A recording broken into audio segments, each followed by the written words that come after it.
మీకు వెళ్ళేటప్పుడేమో డప్పు పట్టుకెళ్ళి పాట పెట్టినన్నారు. ఆ తర్వాతేమో బిగ్ బాస్ హౌస్‌లోకి వెళ్ళిన తర్వాత హీరో అని మీకు ట్యాగ్ ఇచ్చారు. మళ్ళీ బయటకొచ్చి మళ్ళీ పాటలతో దుమ్మురేపుతున్నారు. సో, ఓవరాల్ ఈ బిగ్ బాస్ హౌస్‌లో జర్నీలో చూసుకుంటే గనక పల్లవి ప్రశాంత్ ఈ సీజన్ విన్నర్ అయినా కూడా లోపల మీరు అతనికి సపోర్ట్ ఇచ్చారు. బయటకొచ్చిన తర్వాత కూడా మిగతా వాళ్ళేంటంటే మాటలు చెప్తా ఉంటారు. మేము అతనికి సపోర్ట్‌గా ఉన్నాం. అతనంటే మాకు ఇష్టం ఇదేను గాని. బట్ కాకపోతే మీరు మాత్రం అతనికి ఎదురైన ఒక సిట్యుయేషన్‌కి వెన్నుదన్నుగా నిలిచి వాళ్ళ తల్లిదండ్రులకు ఒక ధైర్యం చెప్పి అతను బయటకొచ్చే వరకు కూడా మీరు అక్కడే ఉన్నారు. సో, ఓవరాల్‌గా దీన్ని అంటే ఎలా చెప్పొచ్చు? ఈ బాండింగ్‌ని ఏమని చూడాలి మేము? నాకు లోపలికెళ్ళిన తర్వాత బాండింగ్ చాలా అద్భుతంగా అనిపించిందండి. అంటే ఆ ఘట్టం అంతా చాలా ఆనందకరమైనటువంటి ఘట్టం. హ్మ్. ఆ బిగ్ బాస్ సంబంధించి నేను రైతు బిడ్డకు, పాట బిడ్డకు వెళ్ళడం. అతను బయట ఉండి నేను చూశాను అతన్ని. సో, నేను కూడా పాటలు పాడేవాడిని కాబట్టి పాట బిడ్డగానే వెళ్ళాను. హ్మ్.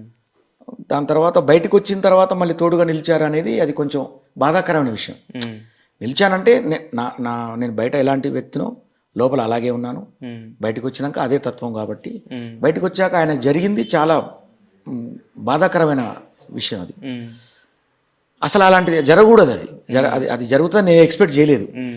ఆయన బయటికి వచ్చిన తర్వాత హ్మ్. ఆయనతోటి నేను చాలా ఆనందకరమైన ఘట్టాల్లో అంటే ప్రోగ్రామ్స్ చేయడం, వాళ్ళ ఇంటికి వెళ్ళడం, కలవడం ఇలా చేసి వాళ్ళ ఊళ్ళో ఒక పెద్ద ప్రోగ్రాం పెట్టి అట్లా ఆ రకంగా నేను అతనితో నేను ట్రావెల్ చేద్దాం అనుకున్నాను. ఓకే. అలాంటి తరుణంలో ఇది జరగడం అనేది నాకు అసలు ఓకే. ఇది కళ నిజమా పీడ కళ అనిపించింది నాకు. ప్లాన్ చేసారా ఏమన్నా? అంటే ప్రశాంత్ ఇలా చేద్దాము అని. ఖచ్చితంగా అండి. అది మేము ప్లాన్ ఉండేది. శివాజీ అన్న మేము అందరం కలిసి హ్మ్. అక్కడ ప్రోగ్రాం పెట్టి లోపల కూడా అనుకున్నాం మేము. హ్మ్.